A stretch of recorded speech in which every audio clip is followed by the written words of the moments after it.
the Lord turned his face towards you and gave you peace. Numbers chapter 6 verses 26.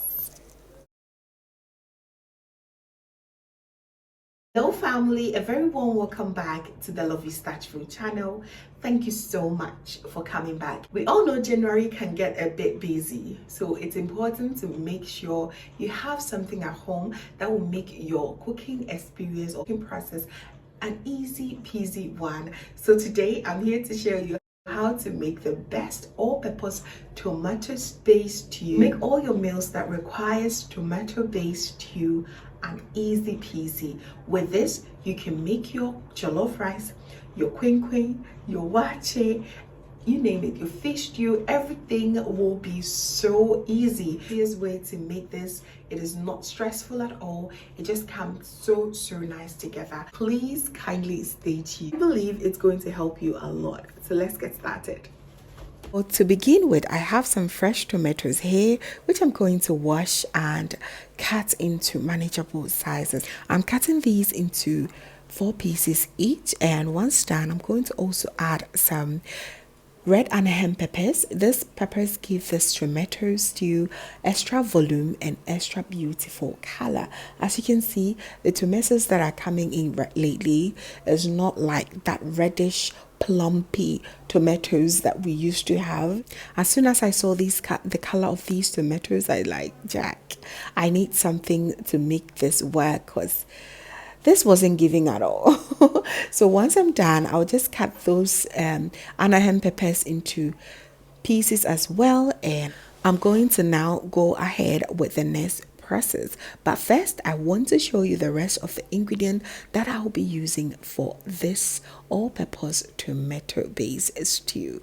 Alright, so I do have some tomato paste, lots of onions, ginger, garlic, habanero pepper. I also have some coriander seeds, a bit of aniseed in there, some bay leaf seasoning, and I'm also going to be using some oil.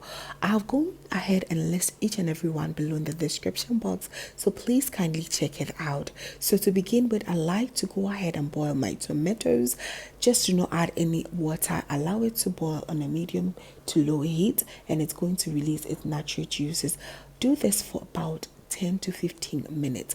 While on the other hand, I'm going to now blend my blendables, which are the onions, ginger, garlic, my coriander seed, anise seed, and that is it. I'm going to blend it until they're nice and very smooth.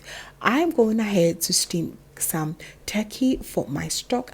I need some good stock for this stew to taste extra delicious. So in my pot, I'm going to add my turkey, which has been nicely cut and clean, and I'm going to season it with some salt, a bit of vegetable bouillon. You can use any bouillon of choice. I made this at home, and my blended ingredients, which are the ones that I'll be seasoning everything with basically. So I'll do same with my cow skin, add a lot of water, and just allow this to steam. Before I go ahead with the steaming of my proteins, I would like to check on my tomatoes, and as I said, you do not need extra water. Just look at the pure juices it releases on its own. You need to be doing this on a low to medium heat. Other than that, you're going to burn your pot, and it's not going to be as exciting and as wonderful as it will come out. Okay, so I'm now going to set the tomatoes aside. It's nicely steamed, and my turkey is also very well steamed here. All I'm interested with this is the stock. Okay, so if you have any chicken stock on the side, you do not have to go ahead and do this from scratch. All right, it will make everything so easy. So now my turkey and my cow skin are nicely steamed and very nice and soft, and that lovely stock is what I'm yearning for. So I'm going to set that aside. I'll do same with the cow skin stock I will also get. I'm going to blend everything together. These are very important for my stew to be as tasty as I want it to be. So now let's go ahead and start with the stew process. I am going to add not too much oil this time around, just about a cup. I'm using sunflower oil to here. You can also decide to use coconut oil, some avocado oil, or even olive oil for this right here. Okay, so I'm going to add my onions, fry it until they're nice and soft or caramelized, and I am now going to add my blender bowl, and I also went ahead to add my habanero peppers to that, and I'm going to add it right here, fry it for about 2 minutes, and then introduce my tomato paste. This is the part that you really have to be very careful, because if you do not fry these tomato paste very well, all your stew is basically going to taste very sour, and that we do not want. So please pay attention and let me show you how to get rid of that. So I want to go in with extra bit of water just to easing the thickness of this tomatoes paste a little bit. So I went in with about 1 cup of water. So I'm now going to stir it and make sure everything is very well incorporated here. And yes, this process is very, very important. So yes, go ahead and keep stirring. Make sure everything is very, very well uniform in your pot before you go ahead with the next process. Okay, so the next step is me adding a tablespoon of curry powder. This has been the secret for days for me. It always works so well. So add 1 tablespoon of curry powder, mix it once again together very well. Now cover this and allow this to fry for an extra 10 to 15 minutes on a low to medium heat. This is the secret. Go ahead and stir again, and here this time around you're going to add some broth. Just use any broth or stock of your choice, whether it's been chicken, vegetable, beef, just use it right here.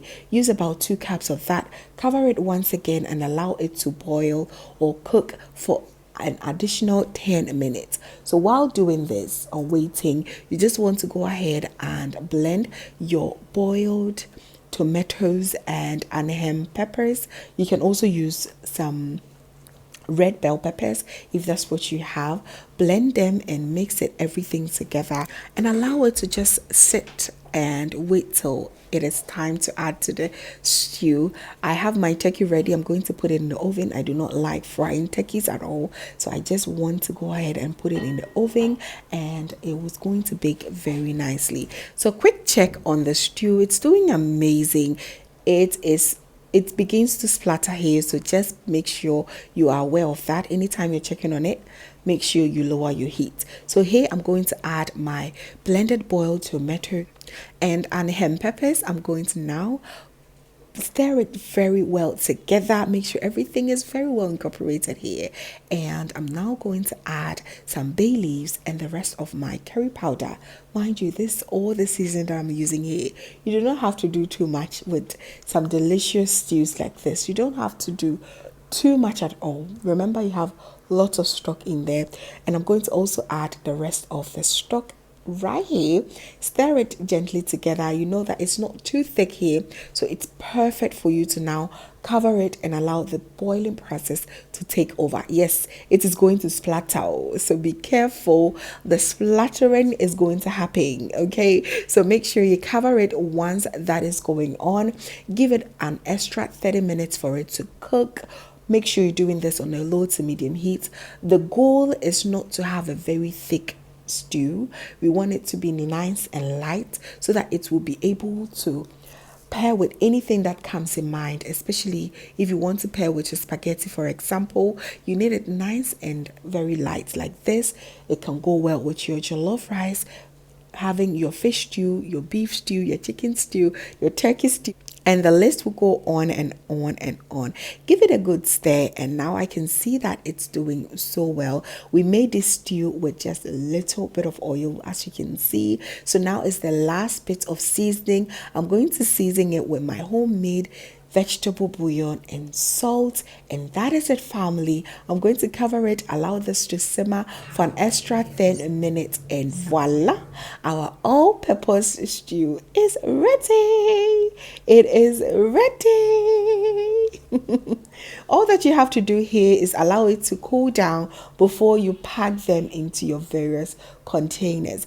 This is so exciting. Anytime that I make some, it is a back to school, back to work, back to the busy life. You need something like this at home. The container that I'm using here is about 3 liter each, and imagine getting a full 6 liter tomato based stew at home. It's just so good. I decided to add my cow skin on the other and just pack it for wache and some rice and stew. Anytime I'm craving amalia rice and stew, I'm just going to have it. And I know I have willy stew, and my full tomato based stew is here for the jollof, for the queen and the like. It is absolutely incredible. So whatever stew that you want to have, just look at how I did with the cow skin. Just cook the meat that you want, the chicken, the fish, fry it, and just put it in the stew, and there you have it. It is absolutely incredible to have this at home. I hope this helped, and I hope that you are going to make the all-purpose based tomato stew for your house, because I know that you need it for this January and beyond. So there you have it, family. Thank you so much for watching. I really hope that you enjoyed this recipe and you're going to also share it with your friends and family. Please do not forget to give me a thumbs up, share with your friends and family, as I already said. And if this is your first time here, hello, my name is Lovia from Lovystouch. My main goal here is to cheer you up into making your own delicious meal right at the comfort of your home. I also love to share kitchen related motivational videos, so please come on board and subscribe to join the family for amazing new recipes every week. Thank you so very much, family, for watching once again. And as always, know that you're so beautiful just the way you are. I will see you in my next one. Have a blessed day.